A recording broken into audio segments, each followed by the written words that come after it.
So I want to go into a little bit about developing a psychology in your mind that you can use to, first of all, to be more compassionate with yourself, but also to be able to start to use all situations as opportunities. Also, I want to go into talking about the present moment too. There's a thing about that. There's a funny thing about that actually, is that all moments are present moments. All of the moments that you experience in this lifetime are the same moment. Meaning anything that you project into the future or think about the past is just another moment. I mean, it's all the same moment. Meaning, so like, if you think that you're going to do something in the future that you are unable or incapable of doing right now, then in reality, what that is a projection of a belief system that you have into some future present moment. Now, I'm not saying that you can't use knowledge of past, present, and future to move yourself forward in some sort of way, and also recognizing that a forward movement is the same thing as a backwards movement because they're all doing the same thing. So all of this stuff, no matter if it's a forward movement, backward movement, or whatever, all of it's trying to push you into a space where you're able to accept more of whatever is going on right now. It's literally putting you into a space where you're able to see that no matter what it is that you do, when it comes down to this external world, no matter what it is that you do, you're always going to be here. You're always going to be in this spot. You're always going to be witnessing what's happening. And depending on what judgments that you have about what is happening is if you're going to have a good or a bad experience. But there is no difference also between the good and the bad experiences. And the reason why I'm saying all this stuff is not to discount people who say that they're having a good or a bad experience. What I'm saying is that this is the method to the liberation. This is how you liberate yourself, is by recognizing that the good and the bad are just as beautiful as each other, meaning that they make each other possible. And through seeing that, you can actually allow yourself to experience what used to be considered as bad as good. And then what happens is that there's something that lies behind the good and bad. It lies behind the paradox of good and bad. It lies behind the paradox of judgment at all. And what that is just a sense of peace.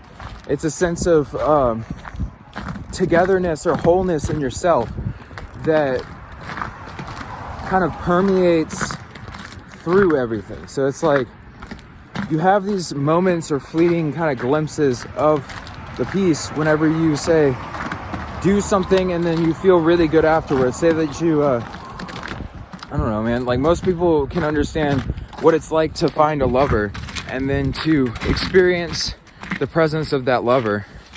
And then they associate that feeling that they feel in the presence of that person as something that's attached to that person. When in reality, what it is it's a feeling that's cultivated inside of you through the being with that person, meaning that that person is just a method for you to be able to feel that love that was already latently inside of yourself. And this is just an example to show, like, just as any other example. Like, say, when people take drugs, they take drugs because they think that their state of consciousness is changing, when in reality, it's actually that they're allowing themselves to shift into a different state of consciousness. This is why when some people take drugs, they actually feel worse than they did before they took it. Meaning, some people, when they take it, they think that they feel better. Meaning that they start to associate that method of doing that specific thing with a feeling of peace or tranquility in themselves. But what it is that peace and tranquility in themselves is actually something that they're allowing themselves to experience through the method. So what that means is that there's like a silver lining here. The silver lining is that since it is your consciousness that is making all this stuff up, then you can actually tap into and pull that state of tranquility to yourself more and more and more and more through sobriety. And not just sobriety of drugs, sobriety also of sexual, like say through sexual continence, or through starting to see all people as the divine mother, or starting to experience and recognize that you've gotten used to peaks and valleys. And what that does is it puts you into a space where you're unable to actually have a constant state of joy.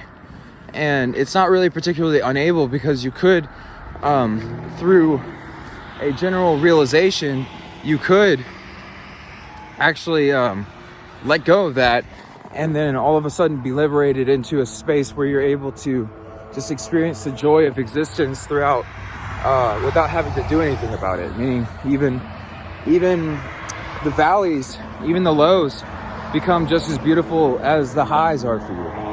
And when that happens, then there's a specific thing inside of you that there's a shift that takes place, where you start to recognize that nothing's ever going to bring you a sense of satisfaction other than allowing yourself to feel satisfied with whatever it is that is going on at the moment.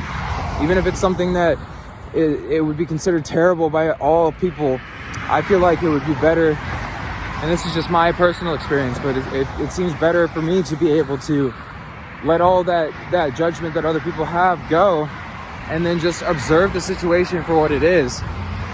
And then through that observation, allow myself to just be okay with the moment, with whatever it has to present at that time or space or whatever. And through that, you actually gain this sense of togetherness or okayness with everything. And then when you do start to experience, say, thought patterns or kind of like recurring situations inside of your karma, or meaning like you have these things where you've built up these repetitions of doing things over and over and over again in a specific way, or repetitions of thinking about things in a specific way over and over and over again.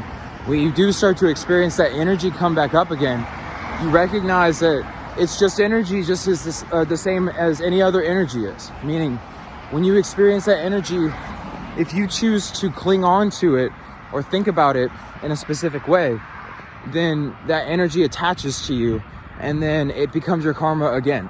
And you just recycle or repeat the same kind of experience over again until you realize that the repeating of that sequence, or that the repeating of that cycle, is actually the lesson that breaks you out of the cycle. And then when you start to observe the cycle and you start to see, and then this is with compassion too, you do this with compassion. So you don't shame yourself for falling back into the karmic cycles. You don't get upset. You don't think that you're a bad person. What you do is that you allow yourself to observe the lower self, or the ego, moving into the pattern. And then through the observation of that over and over and over again, you start to see the ridiculous nature of the searching and the seeking. Because you're always seeking and searching for something that's there no matter what. Meaning, as soon as you start looking for something externally, then you've lost it. Even though it was, if you just recognize that, like, it's almost like an addiction to seeking. Like, you become the seeker, and then the seeker is never the finder. This is why people have so much trouble attaining enlightenment. It's because enlightenment is something that people seek for, but they don't recognize that they're already enlightened if they just allow themselves to stop seeking enlightenment. And then what happens is that you just kind of fall into what's called your dharma, or your path of your spiritual unfoldment. Meaning it's the unfolding nature of reality and the place that you fit into that. Meaning that you start to see that reality is just a process unfolding into itself. and that you as a separate entity are not real, but what you actually are is a part of that process. You're like one petal of the lotus that is unfolding into itself, but you're not the one who's doing the unfoldment. All you're doing is just witnessing this unfolding happening. And then when that happens and you see that for what it is, then you can allow yourself to fall into your path of unfoldment too. And then the universe will just do it for you. Meaning like the universe will literally just kind of like, it will take over the process. And then the suffering and all that kind of stuff that you feel from all the clinging or the needing or the kind of trying to force or control or manipulate things into being the way that you think they should be, all that stuff kind of falls away, and then everything just becomes okay. And then when that happens, then you kind of are able to you're able to see things more clearly too, because you start to see that all the time that you were trying to change or manipulate things into being the way that you wanted them to be, you were just slowing down the process for yourself. And then as soon as you decide to let go, then that's when the process actually is able to fully unveil itself, and it's able to allow itself to kind of come out. And then when that happens, you start to feel fulfillment and happiness and satisfaction, no matter what it is that's happening, because you recognize that love and that satisfaction was there the whole time, and that all this stuff was just external phenomena happening, and you were just judging what was happening because you have these belief systems inside of your mind about what you think should or shouldn't happen. So that was a real quick one. I'm gonna make another video later today, and I hope you enjoyed it, so thank you.